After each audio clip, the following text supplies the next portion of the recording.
एक योद्धा की पहचान होती है उसकी रियासत के विस्तार से, उसके पराक्रम से, दुश्मनों के दिल में उसके खौफ से, और इस बात से भी कि उसने अपने धर्म की हिफाजत के लिए कितना संघर्ष किया। आज एक ऐसे योद्धा का बलिदान दिवस है।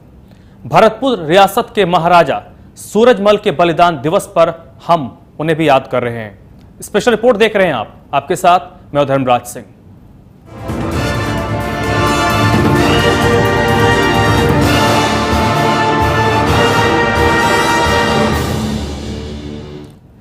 राजस्थान की रेतीली जमीन में चाहे अनाज की पैदावार भले ही कम होती हो, लेकिन इस भूमि पर वीरों की कोई कमी नहीं है। एक से बढ़कर एक वीर राजस्थान ने दिए, ऐसे ही वीर जिनकी वीरता की गाथाएं आज भी दुनिया भर में गाई जाती हैं। इन वीरों ने अपने पराक्रम और शौर्य के बल पर राजस्थान के साथ साथ पूरे भारतवर्ष का नाम रोशन किया। और आज हम आपको एक ऐसे ही योद्धा, एक ऐसे ही वीर महाराजा सूरजमल के शौर्य की गाथा सुनाने वाले हैं।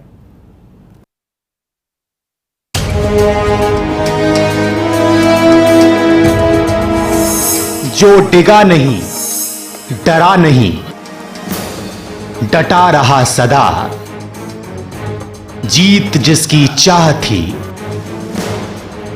जीतता रहा सर्वदा।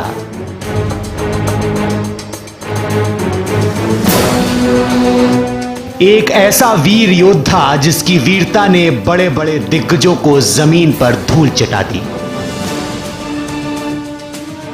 एक ऐसा धर्म रक्षक जिसके प्राण हमेशा अपने धर्म की हिफाजत के लिए दांव पर लगे रहे।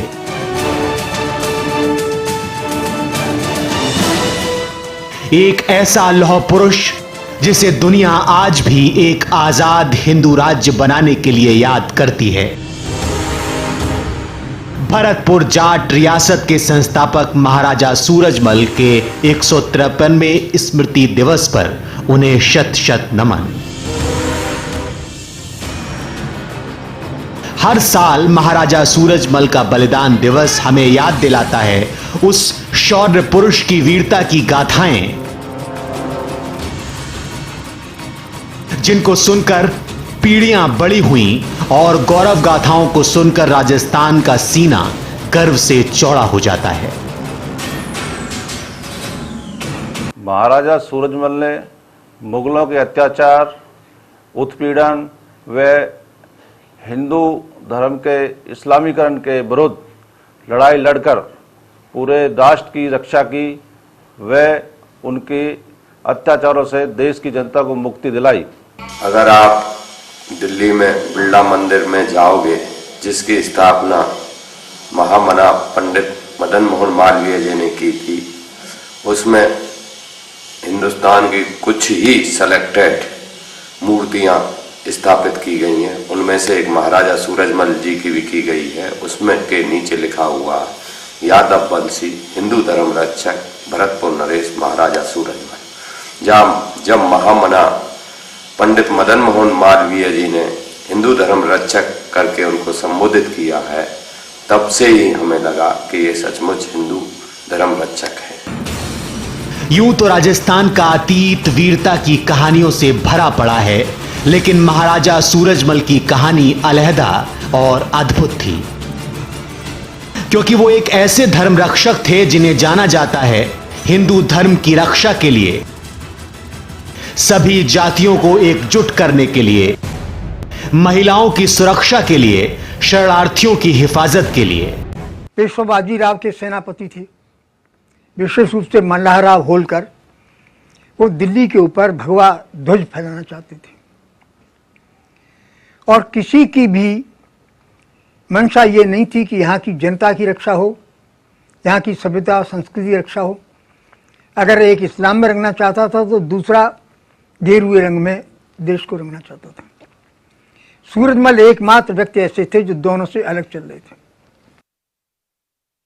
हिंदू धर्म के रक्षक के नाम से विख्यात महाराजा सूरजमल, जिन्होंने हर वर्ग को जोड़ के, हर समाज को जोड़ के हिंदू धर्म की रक्षा की और मुगलों के आतंक से अपने ब्रज क्षेत्र को पूरी तरह से मुक्त रखा, अपने साम्राज्य को बढ़ाया, अपनी ताकत को बढ़ाया, अपनी सैन्य शक्ति को बढ़ाया और इसके साथ साथ अपना पूरा वर्चस्व उन्होंने उस समय दिखाया, क्योंकि हर व्यक्ति, हर समाज का महाराजा सूरजमल के साथ होता था।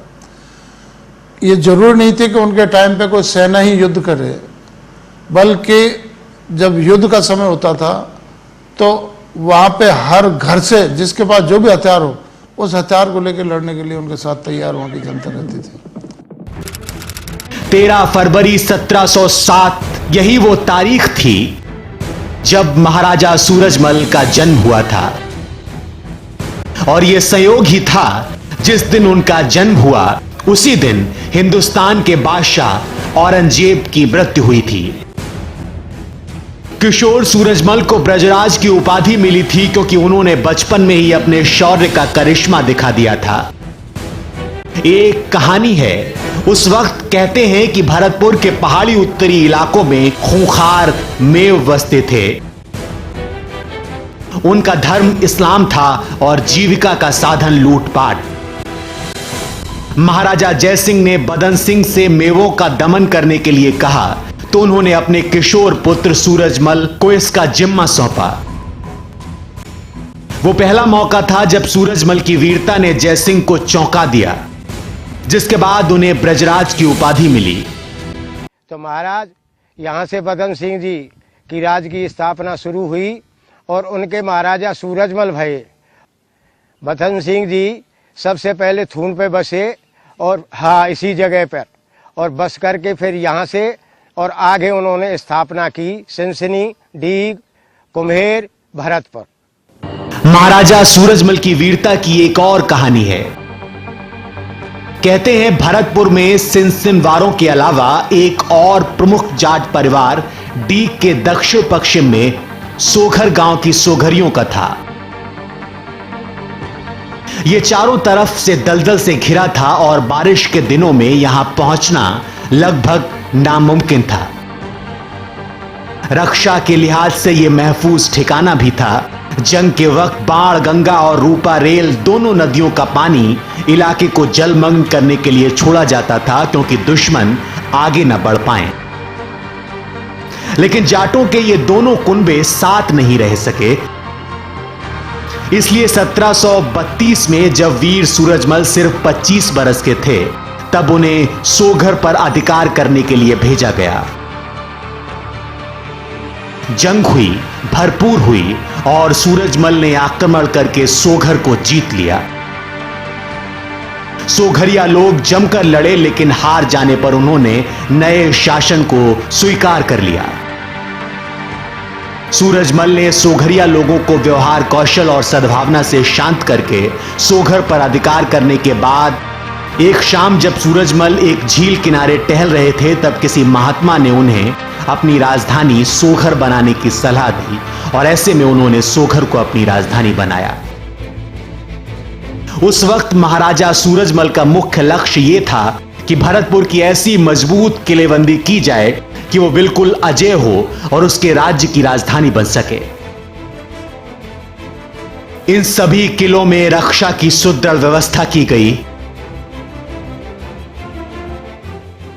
अनगिनत छोटी बड़ी तोपें लगी। इनमें से एक तोप तो 48 पाउंड का गोला फेंकने वाली ऐसी तोप थी जिसे खींचने के लिए 40 जोड़ी बैल लगते थे। सोघर पर जीत के बाद ही महाराजा सूरजमल ने भरतपुर की स्थापना की थी।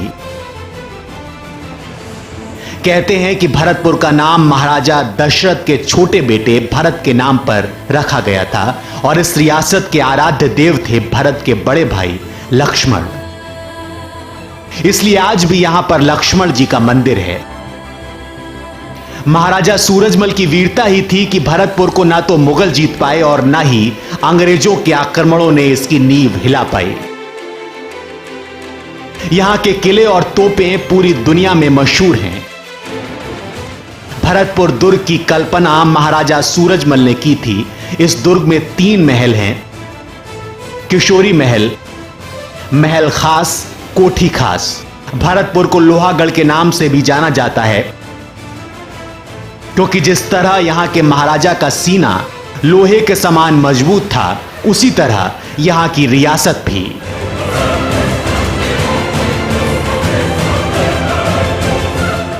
भरतपुर से अभिमन्यु सिंह, इंडिया न्यूज, राजस्थान।